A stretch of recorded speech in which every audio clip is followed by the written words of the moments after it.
Raise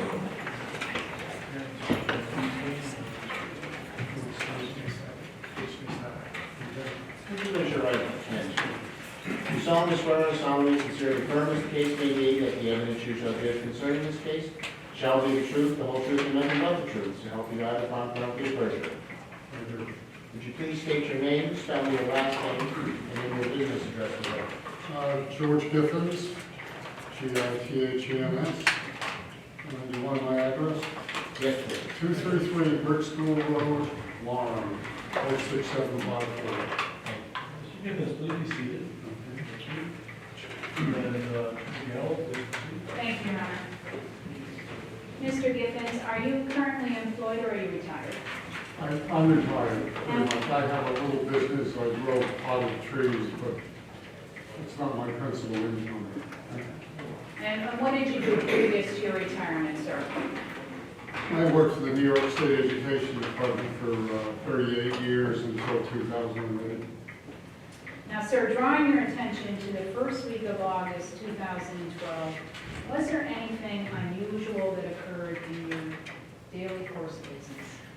You mean in terms of, well, the week before, my wife had been badly hurt. We were in a car together, and a tree, a big limb of a tree had come crashing down on the car. Excuse me, we were in Kent, and she was hurt and first transported to New Milford Hospital, and then down to intensive care in Danbury Hospital, where they found she had 2 cracked vertebrae and 4 broken ribs. The car was totaled. The dog and I were unhurt.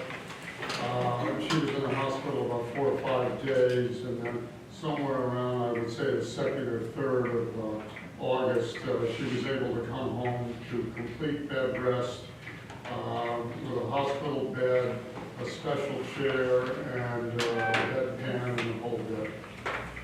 I was her principal caregiver, although the visiting nurse service had someone come in to assist with bathing and beginning the physical therapy. So this is a particularly memorable time Oh, in yeah. your history.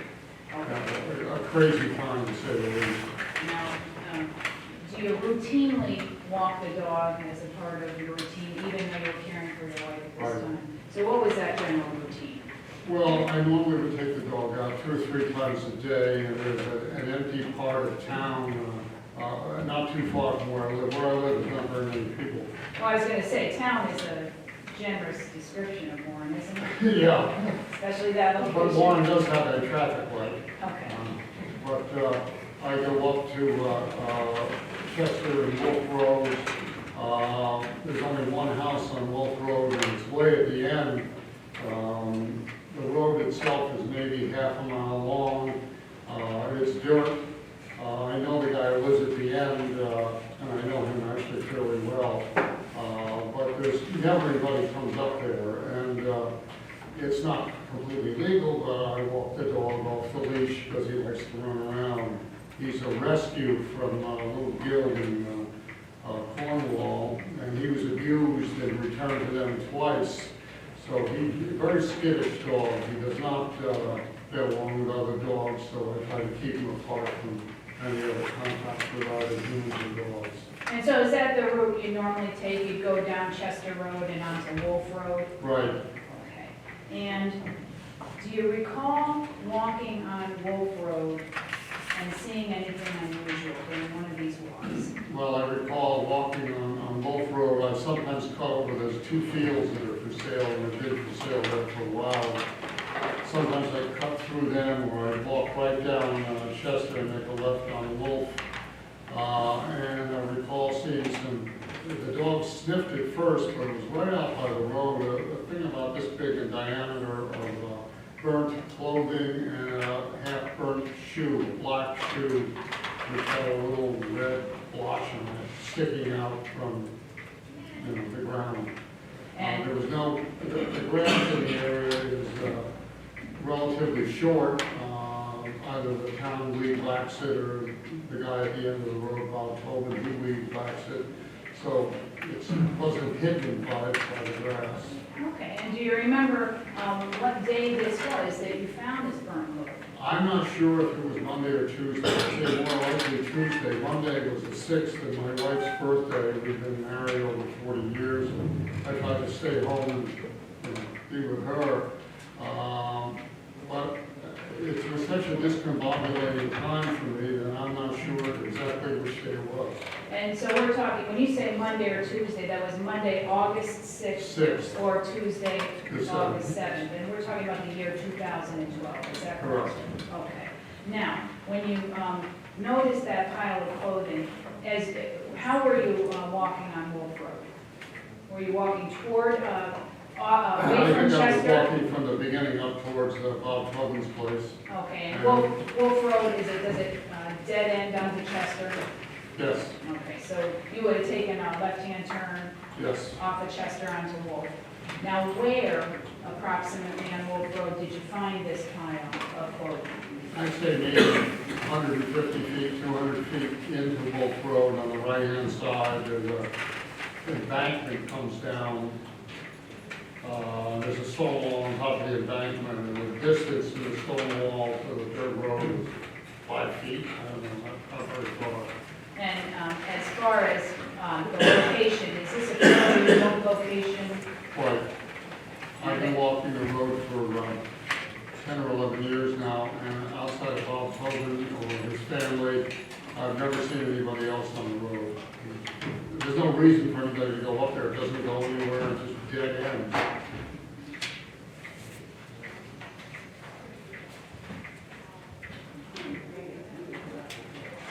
Did you notice anything on the other side of the road at that time? I did not.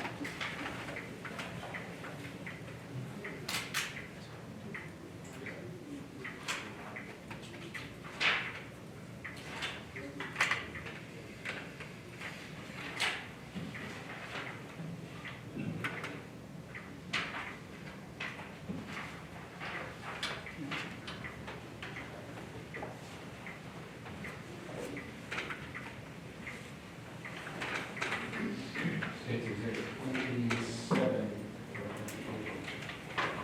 No objections, Ms. McMurphy? No. objection. So if there's a full exhibit, no objections, states 27, we can watch the full exhibit.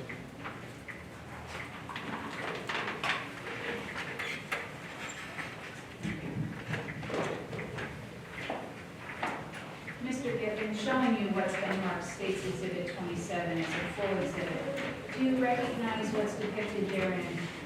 Yes, that looks like a shoe sticking out, a half-turned shoe, and some kind of fabric or something. I'm not sure what it is. So this is the pile of burned clothing that you Correct. saw on either August 6th or August 7th of 2012.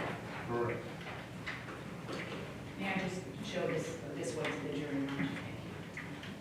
Thank you.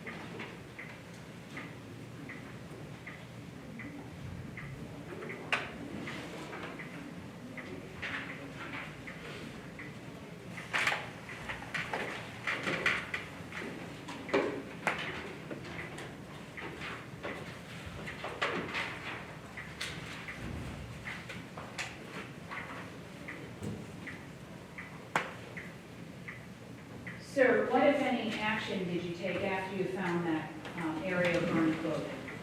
I didn't do anything. I didn't know what it was, or if it had any relation to anything else. It just looked like, I don't know, a pile of stuff there with a burnt shoe. Neither I nor the dog sniffed it, but I didn't touch it, and he just went like that and walked away. So I didn't disturb it or anything. And I probably completed my walk and took the dog home and went back to taking care of my wife. Did there come a time where you made contact with police to let them know about this? What happened was I noticed that there was some police activity. As I say, it's a remote area, and frankly, we see a police car about once every 3 months drives down Brick School Road. And Brick School Road is about 3 miles long, and it's the longest road in Warren, but very few houses on it, and we don't see police officers very often. There's not much goes on there. And I saw several police cars in the area, and this didn't make much sense to me. And my son and I were out that, I think it was Tuesday night, we went out for a little bit. And maybe he came up to help me with my wife, I'm not sure. And I was surfing the internet later on that night, and I saw an item in the Torrington newspaper, the Torrington Register, about some kind of a crime in Sharon. And I had no idea if there was any connection or not. But I discussed it with my wife, and we kind of felt, this might be significant, being that as this is kind of a remote area where nothing ever happened. I called the state police, and I guess a day or two later, they came up and looked at it, and then they began to search all the woods all the way around. Which was, actually, it kind of disturbed me because I wasn't able to walk the dog there at the moment. I do have other places to walk in. Thank you, sir. Nothing further, Your Honor.